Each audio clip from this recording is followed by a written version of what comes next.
Martine veut nous parler. Oui, Martine. Ouais, oui, elle est là. Papa avocat, j'ai besoin de parler moi aussi. Kevin nous a annoncé son homosexualité.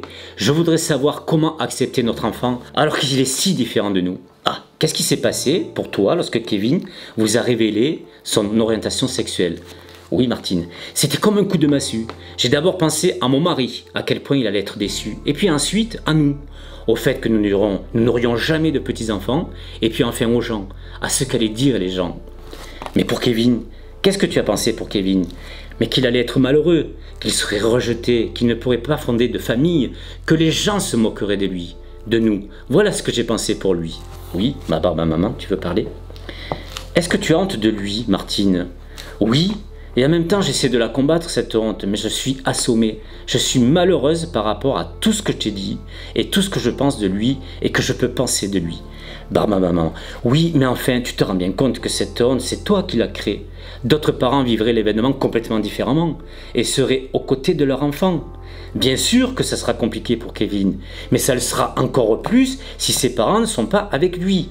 Oui, Martine, je sais, et c'est pour ça que je veux changer, que je vous en parle, pour trouver la force de changer et d'être une mère qui continue à aimer son fils pour ce qu'il est, et non pour ce qu'elle veut qu'il soit. Mais c'est tellement plus compliqué pour Philippe. Ah, alors, mon Philippe, viens ici Philippe. Qu'est-ce qui se passe Philippe?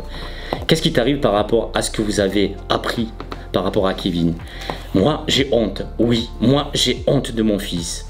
Est-ce que tu pourrais nous expliquer, Philippe, ce que tu ressens? Tu ne peux pas savoir, papa avocat, ce que je ressens. Mais pour moi, jamais je n'aurais imaginé que je pouvais avoir un fils comme ça. Ça me touche au plus profond de moi, car cette sexualité, pour moi, elle est anormale, elle est même dégueulasse. Oui, je le dis, elle est même dégueulasse. Tu as conscience, Philippe, que les mots que tu prononces sont extrêmement durs et graves. J'ai l'honnêteté de vous dire à vous tous ce que je ressens et comment je le ressens. Papa, oui, mon papa. Oui, mais ce n'est pas parce que tu penses et que tu ressens l'homosexualité de ton fils de cette façon que c'est une vérité absolue que tout le monde devrait partager. Bien au contraire. Nous tous ici ne partageons absolument pas ce que tu peux dire et ressentir. C'est ta perception des choses et comme l'on a dit à Kevin, parce que Kevin nous en a parlé, il semble que ce soit ton problème et non celui des autres. Oui, mon Barbidure revient à la charge. En fait, pour être aussi franc que toi, Philippe, ce que pensent les autres, enfin ce que pensent les gens comme toi, on n'en a rien à faire.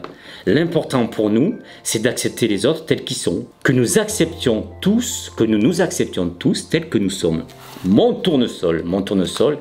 Mais enfin Philippe, être homosexuel ce n'est pas une maladie, ce n'est pas un crime.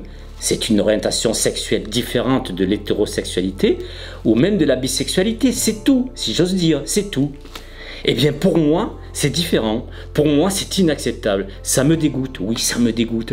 Et je n'arrive pas à sortir de ce que je ressens. Pour moi, ce n'est plus mon fils. Alors, Philippe, parce que ton fils est homosexuel, c'est plus ton fils. Oui, c'est exactement la raison. Oui, mon papa, qu'est-ce que tu veux dire? Comme nous l'avons tous dit à Kevin, car il nous en a parlé, comme tu l'as dit tout à l'heure, papa avocat, tout ce que tu peux dire et ressentir, c'est ton problème. C'est toi qui as un problème avec l'homosexualité. Ce n'est pas Kevin, qui est tout à fait normal, par rapport à une grande partie des êtres humains de cette planète. Je ne peux pas approuver, Philippe, ta position, car elle contrevient aux libertés les plus fondamentales de l'être humain, comme la liberté d'être, de penser. Elle touche également le droit au respect de toute personne, mais aussi à sa dignité. Ah, Charlotte revient, Charlotte. Et oui, et aussi au droit des enfants à être considérés comme des personnes à part entière.